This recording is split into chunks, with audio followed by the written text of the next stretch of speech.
la République démocratique du Congo avait signé des instruments internationaux tendant à abolir la peine de mort dans notre arsenal juridique. OK?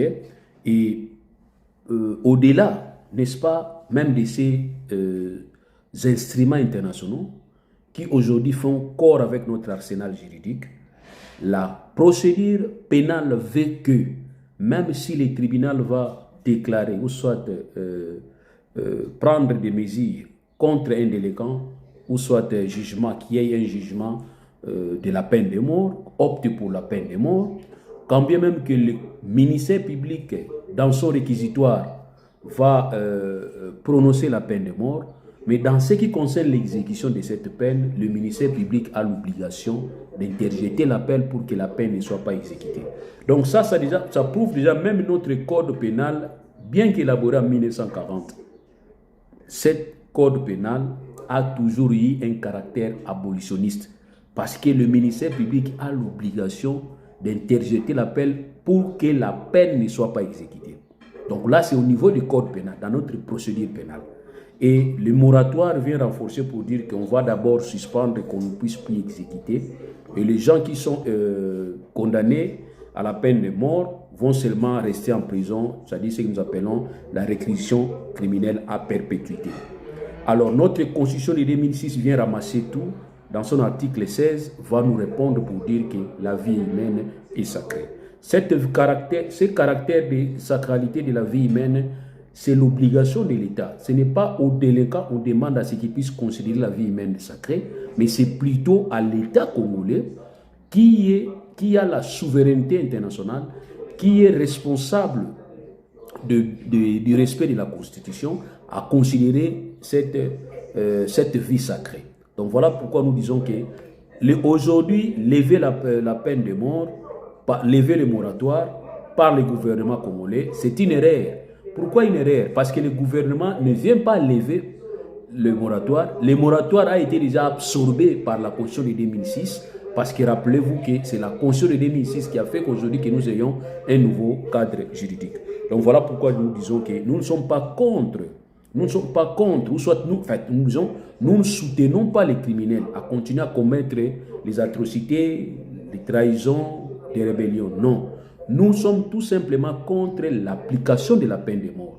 Mais si on pouvait bien remplacer cette peine de mort par une autre peine, nous serons d'accord. Nous voyons comme des grandes puissances, des grands pays comme la France, certains pays comme la Belgique, ils ont tout simplement aboli la peine de mort, mais ils ont prévu qu'au-delà de la peine de mort, ou soit à part la peine de mort, ils pouvaient tout simplement, n'est-ce pas, remplacer la peine de mort par la réquisition criminelle à perpétuité.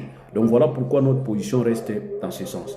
Mais nous estimons que si le régime de Tshisekedi aujourd'hui veut bien lever la peine, le moratoire, c'est justement pas seulement pour répondre à la rébellion, parce que la rébellion date d'il y a longtemps. Il y a plusieurs dispositions à prendre, comme nous avons proposé des dispositions pour dire que décourageons ceux qui optent pour la rébellion en disant tout simplement que tout celui qui va opter pour la rébellion contre son État, sa nation, celui-là ne peut plus, n'est-ce pas, exercer des postes stratégiques, des postes de responsabilité toute sa vie. Tout militaire qui va opter pour la rébellion, ce militaire ne va plus connaître la promotion des grades dans l'armée. Moi, je crois peut-être que cela peut aussi décourager. Mais croire qu'il faut instaurer la peine de mort pour décourager la rébellion, je ne pense pas que ça pouvait être possible. Et surtout que le chef de l'État lui-même va reconnaître que sa justice est malade. Donc c'est lui le garant des bons fonctionnements des institutions. Si aujourd'hui le médecin dit que c'est un cas désespéré, donc vous devez croire à ce médecin, il a constaté que réellement le patient ne va plus vivre. Donc la justice est malade, on ne va pas remettre à cette justice un fusil, c'est-à-dire un malade mental, on ne peut pas lui remettre un fusil pour qu'il puisse s'en servir. Nous risquons d'espoir de créer encore beaucoup plus de dégâts.